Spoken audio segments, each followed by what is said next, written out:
Good morning, ma'am. Good morning, everyone. I am Regine A. Dumanais, and I am here to report the 5 circles of sexuality. But before I proceed to those 5 circles, let me first define sexuality.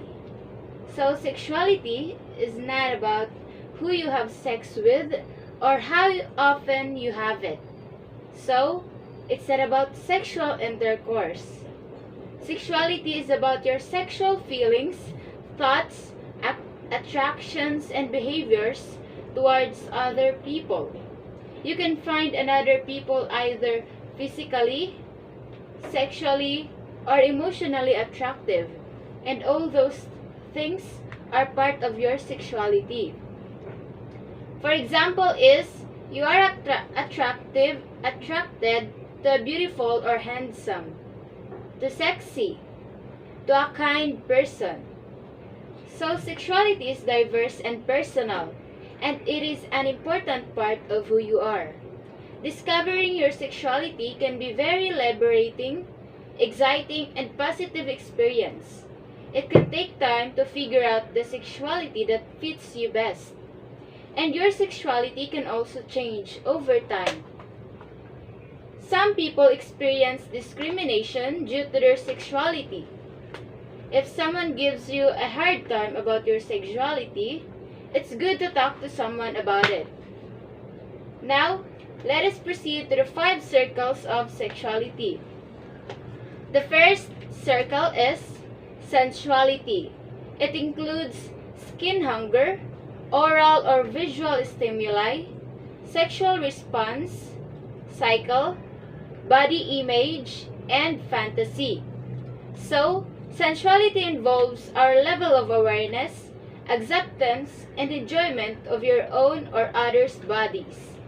Sensuality enables us to feel good about how our bodies look and feel and what they can do.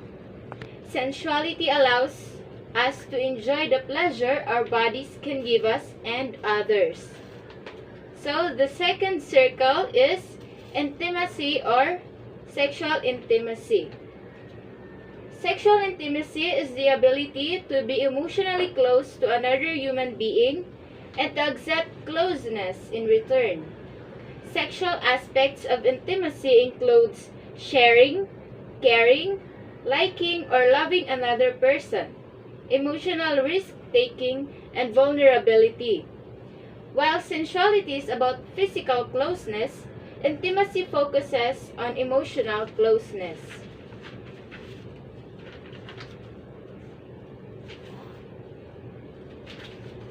Third circle is the sexual identity.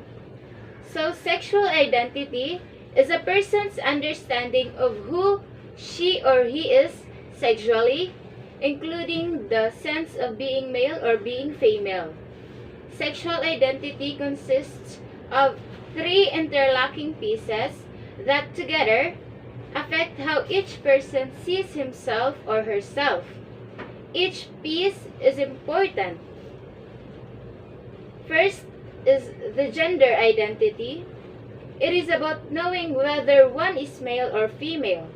For example, my gender identity is female. Most young children determine their own gender identity by age 2. Second is gender role. It is about identifying actions and behaviors for each gender. Some things are determined by the way male and female bodies are built or function. For example, only women menstruate and only men produces sperm. Last is the sexual orientation.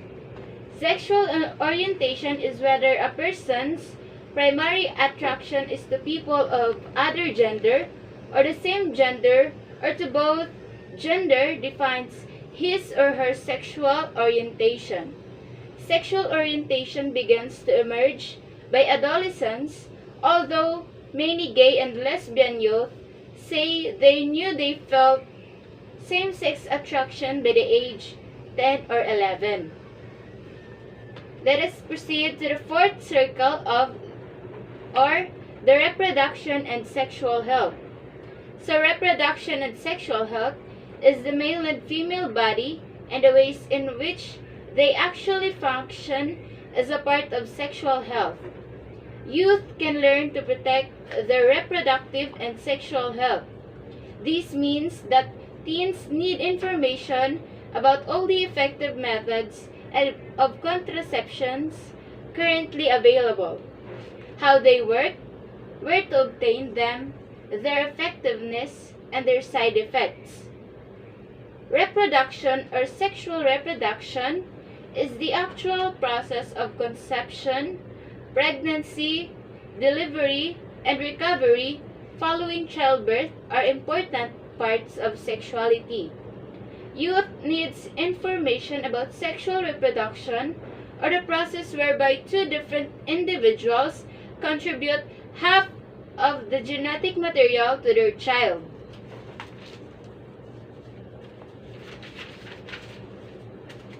So the last circle or the fifth circle is the sexualization. So sexualization is that aspect of sexuality in which people behave sexually to influence, manipulate, or control other people, often called the shadowy side of human sexuality. Sexualization spans behavior that range from the relatively harmless to the sadistically violent, cruel, and criminal. These sexual behaviors include flirting, seduction, sexual harassment, rape, and incest. So the first is flirting. Flirting is a relatively harmless sexualization behavior.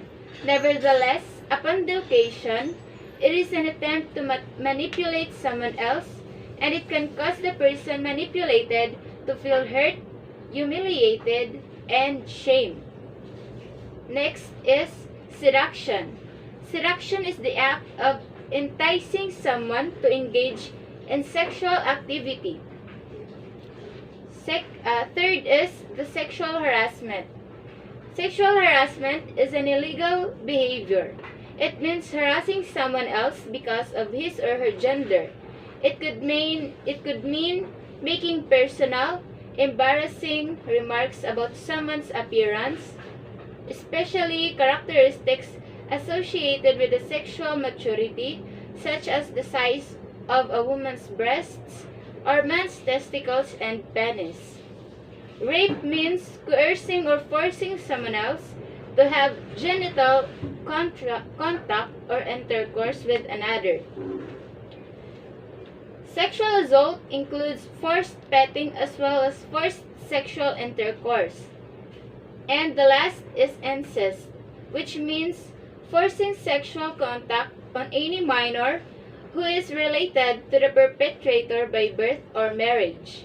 Incest is always illegal and is extremely cruel because it betrays the trust that children and youth gives to their families.